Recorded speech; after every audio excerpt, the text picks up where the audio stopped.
I met my friend who introduced me to the church a few years ago, and she also experimented a lot with a lot of different religions of all types. But when she was younger, she's actually a returning member. So when she was younger, she was part of the church, but she had to leave because of conflict with family, which happens a lot over here because people believe it's a cult.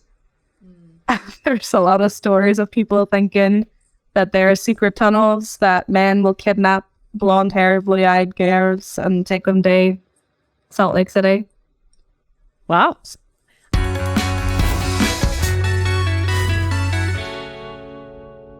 All right. We are back today on Saints Unscripted. Hello, everyone. I am Caitlin, and I am here with my friend Nicole, and she is tuning in all the way from Northern Ireland, which is pretty sweet. Really grateful for technology today because we can talk to our friends all over the world, which is awesome. But Nicole, so happy to have you here. Thanks for coming. Thanks for having me. I'm very excited. Yeah, me too. And she was just teaching me some cool things. So just like some phrases in the way they talk in Ireland. So I would say, what's the crack? Did I say it right? Yeah. So what's the crack, Nicole? Want to tell us a little bit about yourself? Sure. Well, I'm Nicole. I am 25 from Derry, or Londonderry on the map, depending on where. I'll get more into that later. I technically belong to the Foyle ward of the Belfast Stake. I have been teaching or learning with missionaries for about a year, just over a year. Then I'm working towards my baptism. So that's exciting. They call me a dry member now. And we're going to talk a little bit about that too. So she's on an incredible journey, and you have quite a compelling story. And I know that there's quite a lot that goes into it. But where did all of this kind of start as far as your relationship with your faith? So over here, we learn about religion in school. We have religious classes in all schools. And over here, it's more of a political thing. So it would be, I went to a Protestant school, a Protestant primary school, Protestant secondary school, and then I went to a mixed school for a while. But when I was really young, you start primary school at the age of 5-ish over here. And my parents, they were quite sectarian. They weren't exactly religious. Like, they didn't christen any of us or get us baptized or bring us to church or anything, but they were very much like, oh, we're Protestant and that's it.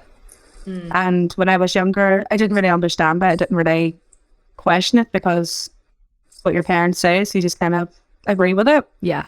But I started going to church myself when I was maybe around 7-ish. There used to be a bus that would come around all the estates and any of the wains that were going. Wains means children, by the way. What is the word? Wains. Wains. Wains. To children. Yeah. A bit. So we would get the bus to Sunday school and to church, and then there would be like weekly meetings and stuff, kind of similar to like Relief Society meetings, but for kids and stuff like that. I always loved going anyways. And I don't know, I really, really connected with it. I loved learning the religious studies in school. I never really thought of anything else. I never had like a doubt that it wasn't real or was real. It was just there, I guess. And quick question about for our viewers who live in other places. When you said that religion is more political there, is it like, so you were Protestant, right? And then you've got, was it like, is it in Ireland kind of Protestant versus Catholic? Are those the two main religions? And even if you're not very, I guess, like practicing heavily in that religion, it's still culturally influenced? Yeah. Okay. Yeah. Like, so like you would have, so I grew up in a smaller town to where I live now. And one side of the town was all Protestant, and the other end of the town, so it was about 3 miles long, and that other end of the town was all Catholic. And when I was younger, I was always told I was never allowed to mix with a Catholic person. I wasn't allowed to speak to them. I wasn't allowed to. It was really, really strange. But again, I didn't question it because I was really young, so I didn't think anything. I just. This is awkward. But when I was in like primary 3, so I would have been like 8, 9-ish, we started doing mixed school trips. So like the Protestant primary school that I went to would mix with the Catholic primary school of the same age group. And we'd go away on like day trips, or we'd go to each other's schools and learn new things about their denomination of the religion, and etc. And whenever I was doing this, I loved doing the trips. I seen no difference in these people. I didn't know why I was told that I was never allowed to speak with them or play with them or anything else. It was really confusing. Mm-hmm. So I did go home and I asked my parents, and like my mom, she was just like, I don't care who you play, like as long as they're nice people and you're nice to them, you know, you do you. But my dad we were sitting at the table and I was doing my homework, and he turned to me and he was just like, if you ever marry a Catholic man, I will disown you. Like, yeah. So like he was very, and still is, as far as I know, it's very, very against it. And I could never understand why. And as I was growing older, I could never see it. So I chose very young to not care. Mm-hmm. And I think it has gotten better now since I was like that age, since I was like 7-ish till now. I definitely have seen more improvements, but there is still groups of people who try to keep that divide very much divided. Mm-hmm. But there definitely is more unity now. It's not as bad. Yeah, it's not all bad. Right. I think that as time goes on, religions, I've noticed this shift in how religions are realizing we have way more in common with each other than we don't, because the world is increasingly more secular. Like, religion is not as popular of an idea. So we definitely need to stick together as religion. Exactly. Yeah. That's the thing. It's like we're still the same religion. It was just a denomination. Mm-hmm. You're just a different sector of it. Right. We all believe the same thing. We're all going to go to the same place. Yeah. Like, the basic teachings are all still the same. Exactly. So how did your journey continue then? Well, when I moved here, I went to an integrated school, and that's of all faiths. Get Muslim, Catholic, Protestant, which is the main two, of course, but there's people from different parts of India, Asia, all parts of Asia. I don't even know. Everybody was just from everywhere, really. That's kind of cool. And it was really interesting. So we did Judaism, we did Sikhism, we did Catholicism. Just like really like, that was the stuff that I mainly done. I don't really remember very much else, but at that time my stepdad is Catholic. So I would go to mass a couple of times with him. I went to midnight mass, and honestly, this is scary. It was so scary. Like, they had it was very dark, and then they had came in with the big incense burners, and they were swinging them, and it was very intimidating. Yeah. And the nuns were walking down all singing. I was like, oh no. I just wanted to go home. Yeah. But after the mass, we were outside and we were about to go home and stuff, and my stepdad was talking, saying goodbye to the priest and thanking him for the service and wherever else. And a nun turned to me and was like, "You're very vain." And I didn't understand. I was like, "What do you mean?" She's like, You're very young and you're wearing makeup. You're a very vain girl, and you'll go to hell for that." And I was like, "My goodness, oh dear." My goodness. You'd think that we're living in the past way. Yeah. I mean, but yeah, sometimes people get set in their ways that way. So yeah. So I kind of started to fall away from religion just I seen a lot of judgment that I didn't like. And I know that, like, looking back on it now, I know that isn't in religion itself, but it was just some people. But unfortunately, I was seeing more people being very judgmental of same-sex marriages and small things like wearing makeup or having a skirt that's above your knee, or wearing a pair of jeans that were too tight, or just small things that they just had to make a comment on, and that was just unnecessary in my opinion. So I just stopped really following anything. I fell away from it for quite a while actually, and then I met my friend who introduced me to the church a few years ago, and she also experimented a lot with a lot of different religions of all types. But when she was younger, she's actually a returning member. So when she was younger, she was part of the church, but she had to leave because of conflict with family, which happens a lot over here because people believe it's a cult. There's a lot of stories of people thinking that there are secret tunnels that men will kidnap blonde hair, blue-eyed girls and take them to Salt Lake City. Wow. That's a new one. I haven't heard that one yet. Never heard that one before.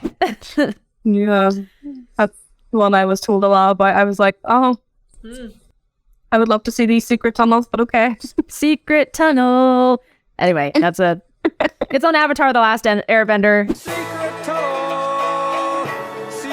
tunnel through the mountain. Anyway, so your friend is talking to the missionaries, and so she just kind of invited you to talk to them as well. Is that how it went down?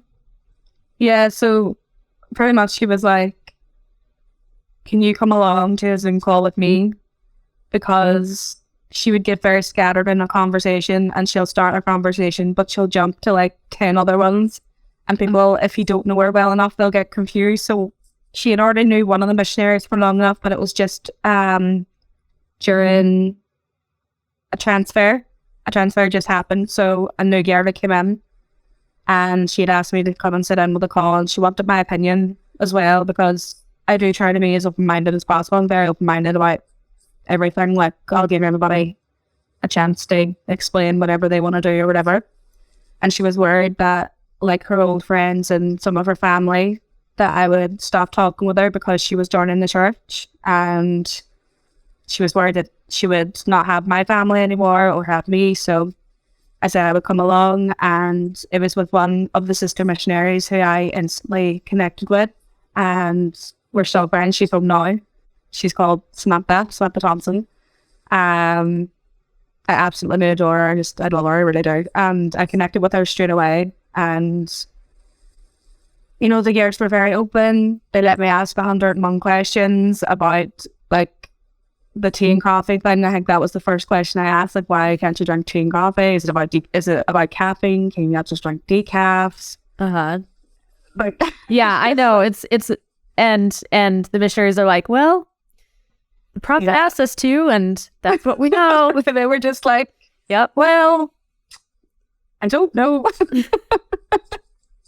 Although they did say one thing. They said that God had created all these other drinks, so if we're only asked to not drink these two drinks, what would be the issue?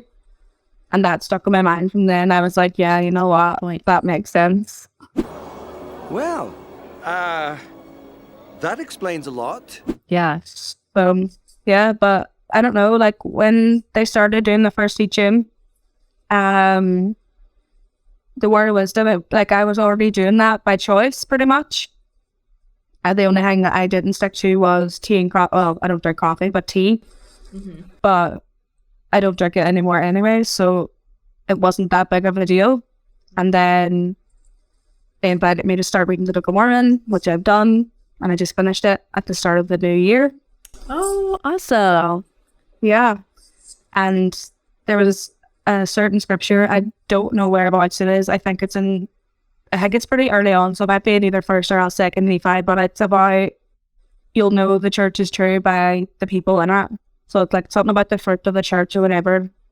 And that stuck with me, because the people that I was meeting in the church with missionaries, and even just the few people who had taken time out of their day to introduce themselves and stuff, it really stuck with me. So I just felt like, yeah, there must be some truth there. Yeah. So You were seeing the people, I guess, kind of standing out in a different way from what you had understood religion to be. Exactly. That's very cool.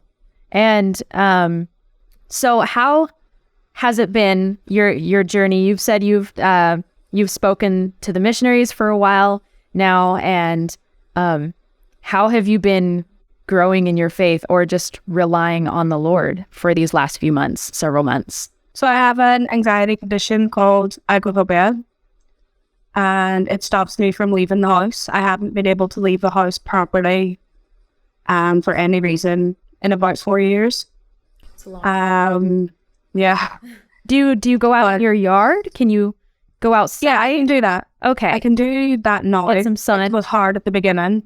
Yeah. Although it doesn't happen very often, but True. it's been getting better now.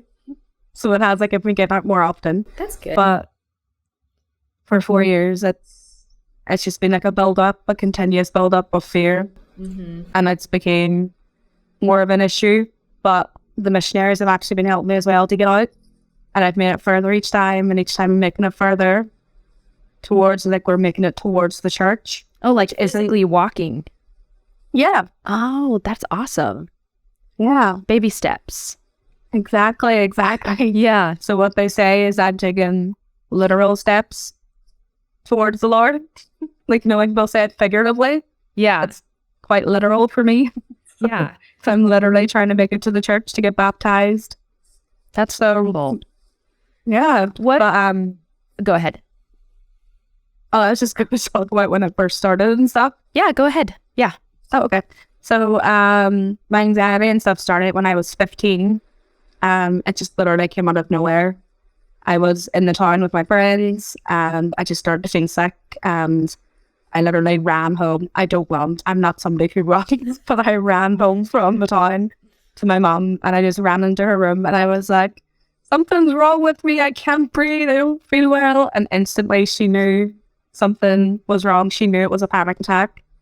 And I had never really spoke on mental health. Like my mum also suffers with mental health issues, but we didn't really, I knew it, but we didn't speak about it or how it affected things or what it actually was. But then when it came up for me, and after the doctors have told me about it, it was easier to talk more open about it. But yeah, so I wasn't able to leave the house on and off from I was 15 till 18. I could do it if I was planning stuff or if I knew how long I was going to be. I just had to have a plan in place. And then from 18 to 20, when I was 18, my mum left the family home and I took care of my younger siblings who are 4 and 8 years younger than me. So I was 18, my brother was 14, and then a year and a half later, my sister came to live with me too, and she was 12, 13-ish at the time. That's a responsibility. Yeah. It was, you know what, it was okay though. It actually was okay. It wasn't too bad. Yeah. I have a lot of good memories of it, and it's taught me a lot, and it's got me to where I am now. I don't think I would be here at this specific place if I didn't go through that, which is something I've had to learn also with missionaries. Right. I think everybody asks, why does God let bad things happen? But learning through reading the book and just with teachings in general, I've learned more about that, and it was a really good lesson. But yeah, so I could leave the house from 18 to 20, and then from about 20 to 21-ish, it started to get a bit harder, and then I just couldn't at all for the past few years from 21 to now. But we're making more steps towards it. We're getting further each time. It's getting easier each time. So we've got a baptism date set, and that's what I'm working towards. Keep on keeping on. That's awesome. Yeah. What advice, or I guess the thoughts, would you have for those who might be going through something similar, where maybe this is kind of taking a while, or just the journey seems long? Yeah. First of all, if you can, reach out to your missionaries. If you have missionaries in your area, reach out to them. They're brilliant. I haven't had a bad one yet. I've had a lot now. If you can't have access to missionaries, go to the church website and see if there is alternatives. There is a lot of people who do online church services and have a lot of online materials that can help. Attend an institute class maybe. If somebody's trying to stop you from being baptized, depending on your age, of course, I think you have to do what's right for you, and everything else will fall into place after. You're not going to be left alone. You're not going to have to worry about that sort of stuff. If your family don't want you to get baptized, like, you have to say why, you know. It's what's right for you. This is your life. This is your afterlife, you know. And if you truly believe it, and if you know this is right for you, there's something that you need to do then. I love that. It's such a personal decision. And sometimes when it seems like maybe all the elements are combining against us, we're never alone, like you said. And I love that. Yeah. Thank you, Nicole, so much for sharing your story today.